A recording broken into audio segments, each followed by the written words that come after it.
Le colloque Démarche prospective ADEME-CSTB, conclusion. Et voilà, on se retrouve en studio pour la conclusion de ce colloque. Imaginons ensemble les bâtiments de demain. Quelle richesse, hein, je le disais tout à l'heure. Merci Alban et Jérémy d'être venus en plateau me rejoindre pour conclure en quelques minutes. Alors peut-être déjà, on avait quand même notre sondage. Alors, on a eu des répondants et quels sont les résultats, Jérémy ?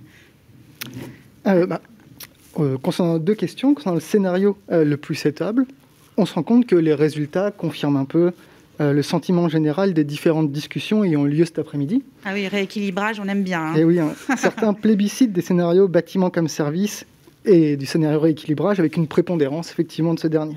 Ces résultats sont intéressants lorsqu'on les met en perspective avec ceux de la seconde question, à savoir le scénario le plus probable. Ouais, c'est marrant, là, on voit finalement, c'est pas, il y a un découpage auquel on ne s'attendait pas forcément. Hein.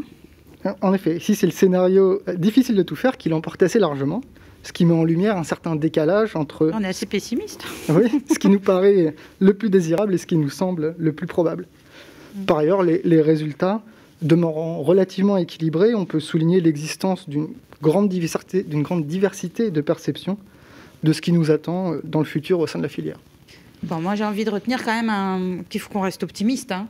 Tous les acteurs qu'on a vus aujourd'hui avec nous étaient plutôt optimistes, n'est-ce pas, Alban ? Exactement, et du coup, j'aimerais en profiter pour... Alors, je vais vous demander de vous rapprocher un tout petit peu du micro, qu'on vous entende bien. Bien sûr. Du coup, en profiter pour remercier justement ces intervenantes cet après-midi, d'avoir joué le jeu de la discussion sur ce que les scénarios veulent dire pour eux. Parce qu'on a bien conscience que c'est des scénarios qui décalent de temps en temps, qui peuvent surprendre. Donc, un grand merci à eux d'avoir oui, joué ça pose ce question, hein, mais en même temps, c'est bien de se poser ces questions-là. Alors, c'est exactement ce qu'on avait voulu faire avec ce colloque. En fait, on a voulu rassembler des acteurs qui sont représentatifs de l'ensemble de la chaîne du bâtiment et de l'immobilier pour partager des imaginaires communs au-delà de la diversité de ces acteurs. Et on espère vraiment que ça va donner envie à d'autres acteurs, quelle que soit leur taille, que ce soit des petits acteurs, des grands acteurs, des acteurs privés, des acteurs publics, de se saisir du matériel. On le rappelle, c'est en ligne, c'est à disposition de tout le monde, c'est en open source. Hein. Exactement. Ouais. Donc justement, la suite de la démarche maintenant, comment ça va se passer ? Vous allez vous emparer de nouveaux sujets ? Jérémy, peut-être ? Oui, bien sûr. De la même manière que ça a été souligné par Arnaud Leroy et Étienne Crépon en introduction, le travail réalisé, qui a été présenté et discuté aujourd'hui, constitue pas vraiment pour nous un achèvement, mais au contraire plutôt la première pierre d'un travail que nous comptons poursuivre, approfondir et développer. On l'espère, hein, vu ce serait dommage de s'arrêter là. Alors, comment avec de nouveaux facteurs, avec de nouvelles pistes, comment ça va se passer ?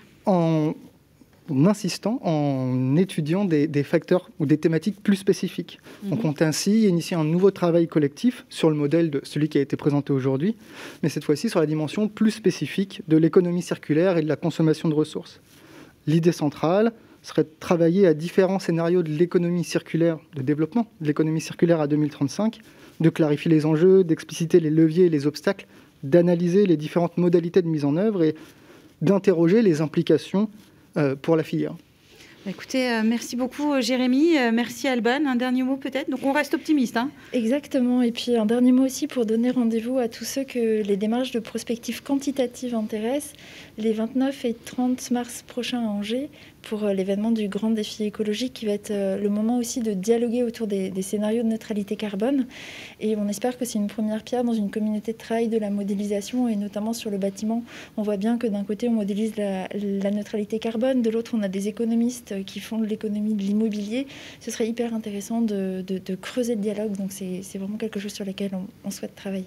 Merci beaucoup. Alors, creusons le dialogue, continuons ce dialogue. On l'a vu tout au long de ce colloque. C'est ce qui fait notre force, la force de la filière, c'est justement cette collaboration qui s'accentue de plus en plus. On l'a vu. Merci Alban, merci Jérémy. Merci à tous. Merci à tous. Merci au CSTB et à l'ADEME de m'avoir demandé aussi d'animer ce colloque. Merci aux équipes, notamment à Charline et aux équipes techniques ici au studio. À très vite sur Bâti Actu, bien sûr, pour toute l'actualité, il en faut en plus, qui fait votre quotidien. Et je rappelle, on l'a l'a redit, là, rendez-vous sur le site batimentdemain.fr, j'espère me dire bien, pour plus d'informations sur cette démarche CSTB ADEME et que pour que vous puissiez, vous aussi, professionnels, acteurs de notre filière, vous approprier cette démarche, construire et déconstruire, refaire le Lego dans un sens, dans l'autre. C'est bien ensemble, nous en sommes sûrs que nous ferons le bâtiment de demain. Merci à tous, au revoir. Le colloque Démarche prospective, imaginons ensemble les bâtiments de demain. Proposé par l'ADEME et le CSTB, mardi 25 janvier 2022.